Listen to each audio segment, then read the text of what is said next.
What's up everyone, Chef Dave back with another cooking video, and it is cold out. Fall has fallen, if you will. And we are talking about kind of like those comforting braised dishes, and I have many of them growing up in my Portuguese household because the Portuguese people really do. I always say they're two of their biggest techniques that they use for food are grilling, because they grill when the weather's nice all the time, and then once it gets cooler, they do a lot of braising, and they eat a lot of like those offcuts and those tough cuts.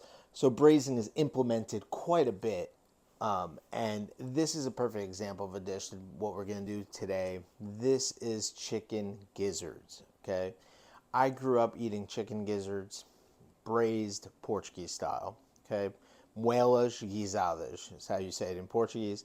And it is literally one of my favorite things. I love chicken gizzards. I love their texture when they're done well. If they're not done well, they're chewy like a piece of leather, you know?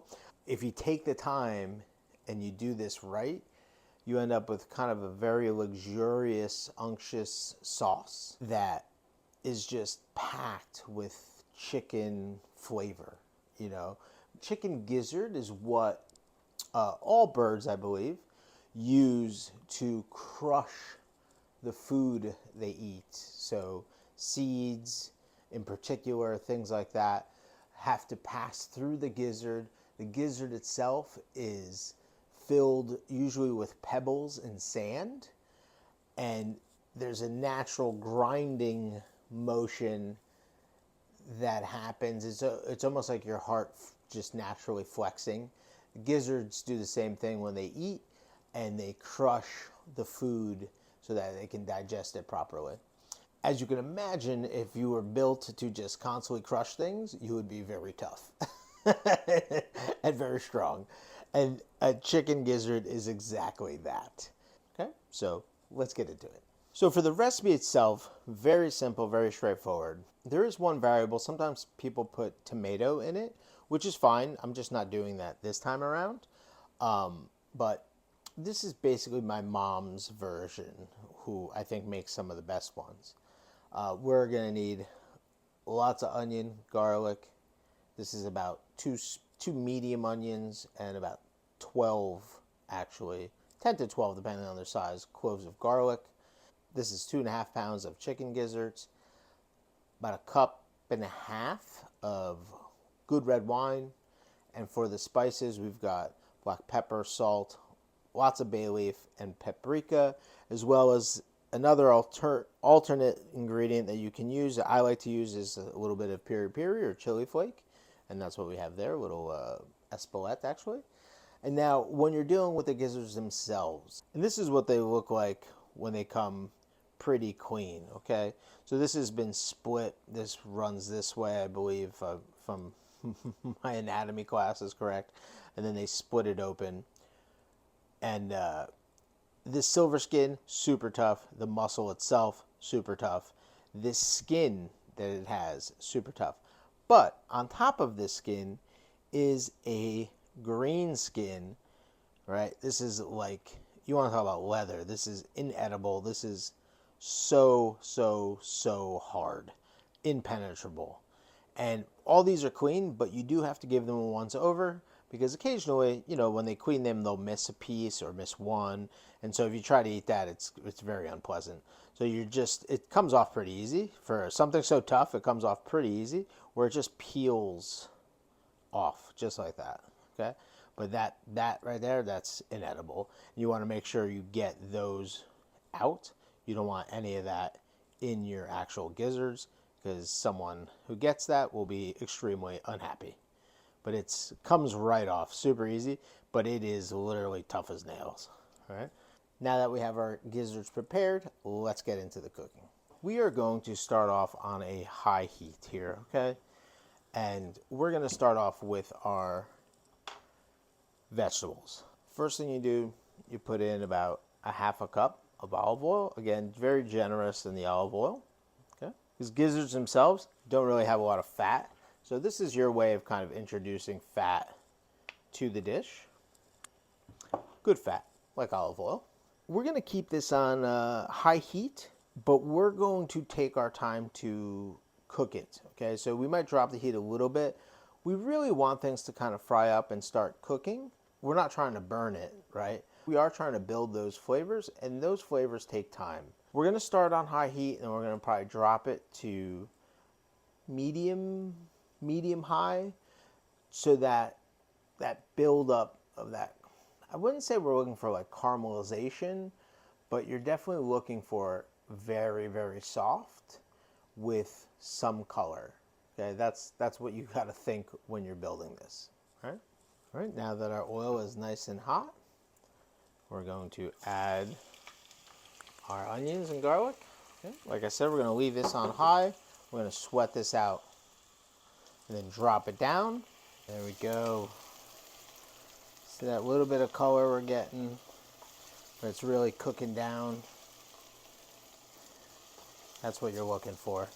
This has been about 10-12 minutes actually right now on medium high heat, so we'll probably let this go for another 2 minutes or so.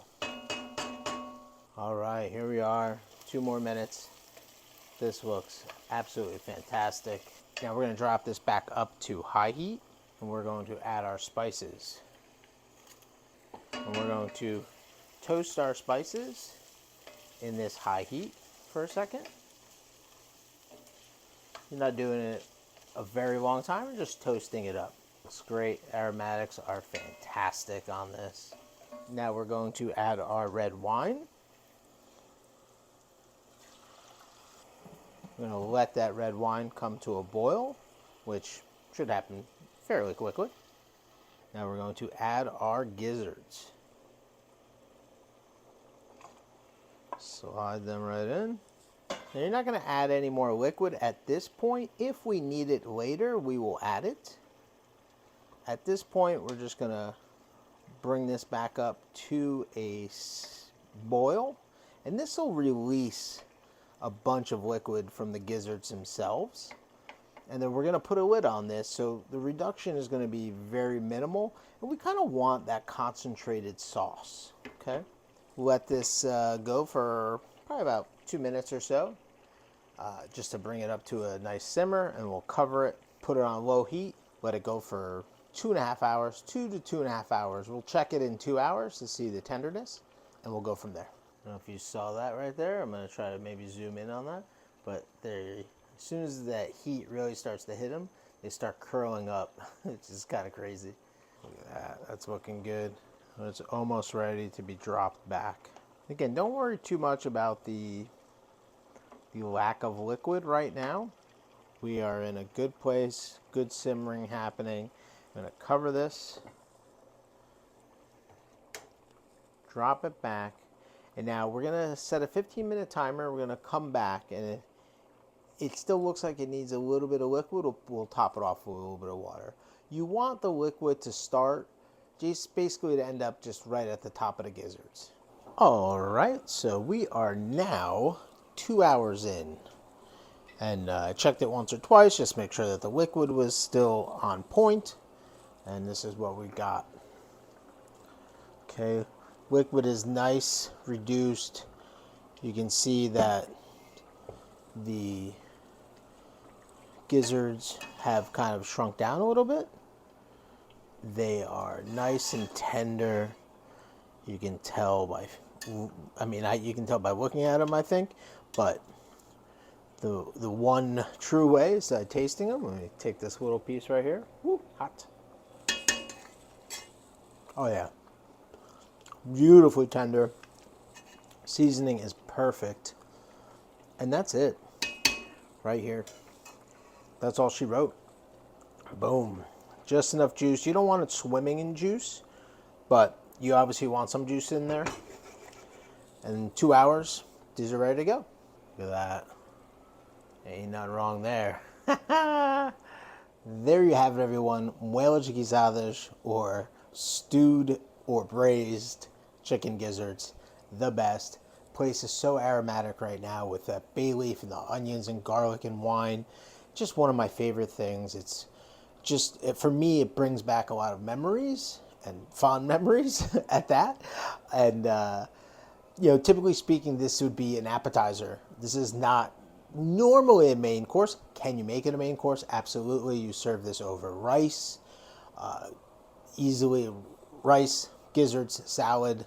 You have an entree. But normally this is actually served as kind of an appetizer of sorts with the bread. Okay, so you would get a little bowl of this with that juice in there, fresh bread, pull apart, dip, eat.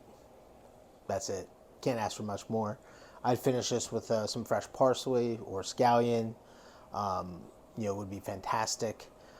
Some sourdough bread. House-made sourdough bread would always be fantastic.